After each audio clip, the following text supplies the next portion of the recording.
ये फ्लिपकार्ट का एक नया सेलर अकाउंट मैंने ओपन कर रखा है जो कि रिसेंटली एक हफ्ते पहले ही ऑनबोर्ड हुए हैं। अब इसमें आप देखेंगे तो 7 लिस्टिंग्स अभी सिर्फ हो रखी हैं और यूनिट सोल्ड अगर आप देखेंगे तो कुछ ही दिन पहले इसमें एक दिन 6 यूनिट सोल्ड हुए थे। उसके बाद कुछ ज़्यादा ऑर्डर्स हैं नहीं।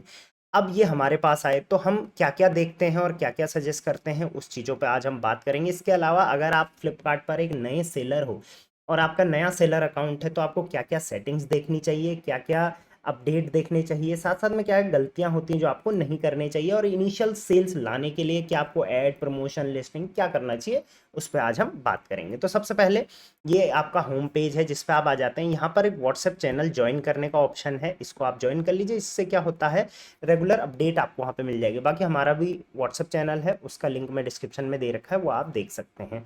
उसके अलावा ये सब चीज़ें कुछ ज़्यादा कुछ खास नहीं है। यहाँ पर आपको ग्राफ मिल जाएगा और नीचे यहाँ पर आपको रेगुलर बेस पे अपडेट्स मिलेंगी।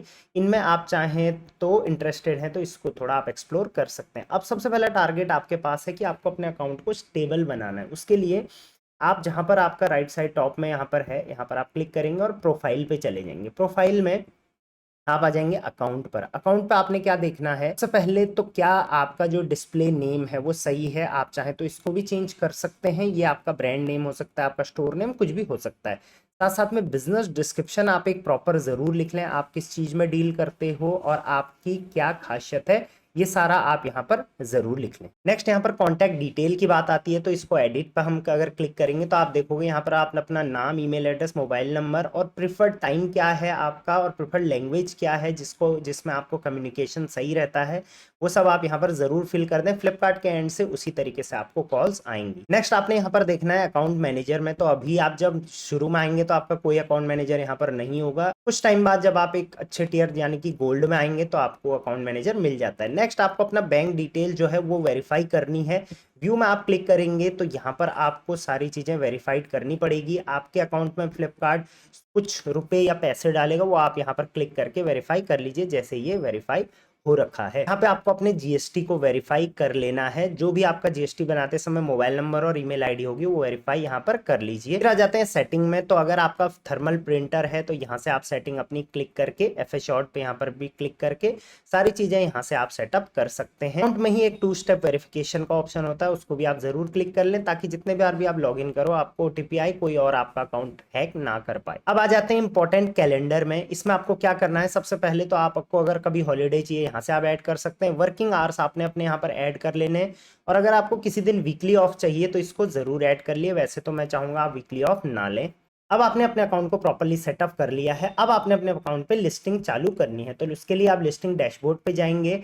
कोशिश करिए शुरू में कम से कम 15 से 20 लिस्टिंग्स आप करें। प्रोडक्ट के ज़्यादा से ज़्यादा वेरिएशन डालें। जो प्रोडक्ट है जिस भी कैटेगरी में आप डील करना चाहते हैं उसका एक सही प्राइसिंग करें, एक प्रॉपर प्राइसिंग मेथड, एक प्रॉपर उसका वेट, उसका आप पैकेजिंग मटेरियल ले लीजिए। उसके बाद आपका जो इनवॉइस का प्रिंट है वो ले लीजिए। सारी चीज़ें सेटअप कर लीजिए और 15 से 20 लिस्टिंग्स कम से कम उसमें आप रख सकते हैं इनिशियली। अगर आपके उतनी लिस्टिंग नहीं है तो आपस में आप कॉम्बो भी बना सकते हैं। एक चीज मैं यहाँ पर आपको और बता देता हूँ, अगर आप जैसे क्लोथिंग वगैरह वाली कैटेगरी में डील कर रहे हैं तो साइज चार्ट आप जरूर अपडेट कर लें। जैसे यहाँ पर आप देखेंगे ग्रीन कलर का आ रखा है, that mean size chart available है। अगली चीज जो आपको करनी है वो ये करनी है कि जो भी लिस्टिंग आप फ्लिपकार्ट में अगर कर रहे हो तो वही लिस्टिंग आपको शॉप्सी में भी करनी है। अगर आपकी 20 लिस्टिंग है, 20 को आप फ्लिपकार्ट में भी करते हो, शॉप्सी में भी करते हो, तो रिजल्ट्स ज़्यादा आने के चांसेस वहाँ पर बन जाते हैं। साथ साथ में आप यहाँ पर अगर लिस्टिंग पे क्लिक करोगे तो इसकी सारी डिटेल्स आप यहाँ पर चेक कर पाओगे। जैसे कि अगर आप लिस्टिंग प्राइस इतना रख रहे हो तो बैंक सेटलमेंट कितना मिलेगा।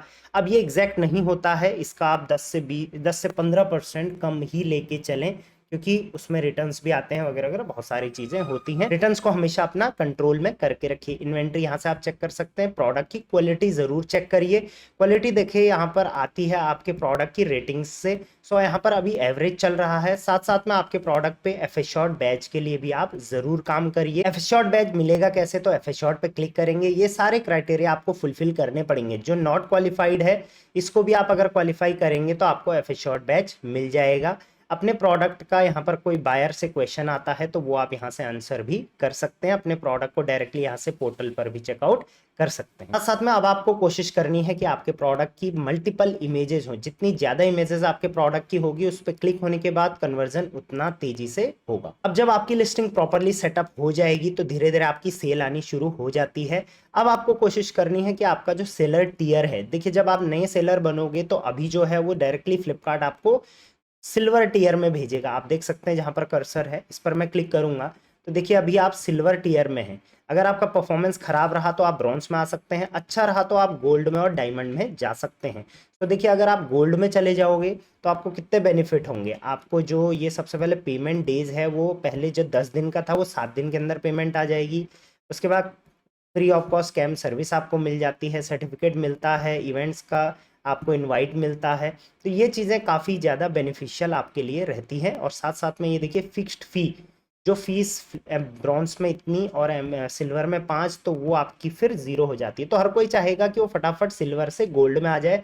वो कैसे होगा, तो सिंपल आपको ये जो क्राइटेरिया है जैसे 100 यूनिट या 90 लाख से ऊपर की sale, RTD breaches, seller cancel वगैरह वगैरह, ये सारी चीज़ों का क्राइटेरिया जो है वो आपको फुलफिल करना पड़ेगा। और इसको फुलफिल करने के लिए आपके पास 3 महीने का टाइम रहता है। तो कोशिश करें कि टाइमली अपने प्रोडक्ट को डिस्पैच करें, कहीं पर भी ब्रीचेस ना लगाएं और कैंसिल ऑर्डर को ना करें। साथ साथ में अब आपको जो सबसे ज़्यादा काम करना है वो करना है अपने प्रोडक्ट के प्रमोशन पर। प्रमोशन आपको कहाँ मिलेगा, तो आप जब ग्रोथ पे आएंगे तो यहाँ पर आप फ्लिपकार्ट प्रमोशन पर क्लिक करते हैं। यहाँ पर आपको जितने भी फ्लिपकार्ट से में ऑफर्स चलते रहते हैं वो ऑफर्स आपको यहाँ पर दिख जाएंगे। जैसे मैं एग्जांपल के लिए देखता हूँ यहाँ पर 30% ऑफ यूजिंग सुपर कॉइन। तो अगर आप इस वाले प्रमोशन में पार्टिसिपेट करोगे तो आपके प्रोडक्ट पर कुछ ऑफ दिया जाएगा जिससे कि बायर को सुपर कॉइन्स मिलेंगे। तो सुपर कॉइन आपने देखा होगा बहुत सारे प्रोडक्ट पे रहता है, तो वो यहाँ से अनेबल होता है। साथ साथ में अगर आप चाहते हैं आपका प्रोडक्ट फ्लैट 489 इस स्लैब के अंदर आए, आपने बायर पोर्टल पे कई बार देखा होगा, तो आप इसमें पार्टिसिपेट कर सकते हैं। आप अपने प्रोडक्ट को एक्स्ट्रा 12% ऑफ दे के उसमें सेल ग्रो कर सकते हैं। तो इस टाइप से अलग अलग टाइप के डिस्काउंटिंग ऑफर्स यहाँ पर आपको मिल जाएंगे। इनमें भी चाहे तो आप पार्टिसिपेट करिए और इसमें जितना स्मार्टली आप पार्टिसिपेट करोगे उतना आपको अच्छी सेल आएगी। साथ साथ में फ्लिपकार्ट की बहुत बड़ी बड़ी सेल्स आती हैं, जैसे बिग सेविंग डेज आता है, उसके बाद बिग बिलियन डे आता है, तो उनमें भी पार्टिसिपेट आप यहीं से जरूर करें। अब बात आती है ग्रोथ की, तो उसके लिए फ्लिपकार्ट का नेक्स्ट इनसाइट का ऑप्शन आपको मिलेगा। यहाँ पर आपको अपने प्रोडक्ट से रिलेटेड सारी चीज़ें डिटेल समझ में आएंगी। अपना हो गया, अपने कॉम्पिटिटर का हो गया, यहाँ से आप कीवर्ड्स वगैरह रिसर्च करके अपने प्रोडक्ट्स को और बेहतर विजिबल कर सकते हैं। इन सारे टॉपिक्स पर मैंने वीडियोस बना रखी हैं, तो आप जाके वो भी चेकआउट ज़रूर करें। अगर आपको डिटेल में समझना है, मेरी टीम्स के नंबर तो ऑलरेडी हैं, तो आप उनसे भी अपना अकाउंट चेक करवा सकते हैं। बाकी पेमेंट्स को आप पेमेंट टैब में चेक करिए, टाइम टू टाइम आपको पेमेंट आते रहेगी। कोई भी इशू होता है तो आप टिकट रेस कर सकते हैं। लेटर ऑन आप चाहें तो एडवर्टीजमेंट का सहारा भी अपने प्रोडक्ट को आगे प्रमोट करने के लिए ले सकते हैं। अब कुछ बातों का ध्यान आपको रखना जरूरी है, जैसे कि फ्लिपकार्ट के एंड से कॉल्स आएंगी, ऑफर लगाओ, ज़्यादा बातें नहीं माननी है। फ्लिपकार्ट के एंड से कॉल आएगी कि आप ऐड चलाओ वगैरह वगैरह, आपको अपना देखना है कि मुझे कैसे स्ट्रेटजी अपनी खुद की बनानी है, किसी के बोलने पर चीज़ें नहीं करनी है। ज़्यादा से ज़्यादा लिस्टिंग्स करने की कोशिश करो, नया प्रोडक्ट लाने की कोशिश करो, अपने प्रोडक्ट को ज़्यादा से ज़्यादा ऑप्टिमाइज करने की कोशिश करो। एंड फ्लिपकार्ट के साथ साथ जो शॉप्सी मार्केट प्लेस है उसका भी आप बेहतरीन तरीके से फायदा उठाओ। सो ये था एक नए सेलर अकाउंट पे फ्लिपकार्ट पर आपको क्या क्या करना चाहिए। मैं ऑलरेडी मीशो पर क्या करना चाहिए वो भी बता चुका हूँ, उसकी वीडियो आप चैनल पे जाके देख सकते हैं। अगर आप चाहते हैं कि अमेजोन के लिए भी मैं बनाऊं तो कमेंट कर देना अमेजोन। चलिए वीडियो को हाइप जरूर कर दिया करो और सेलर्स तक भी पहुंचती है। Till then thank you very much, keep selling.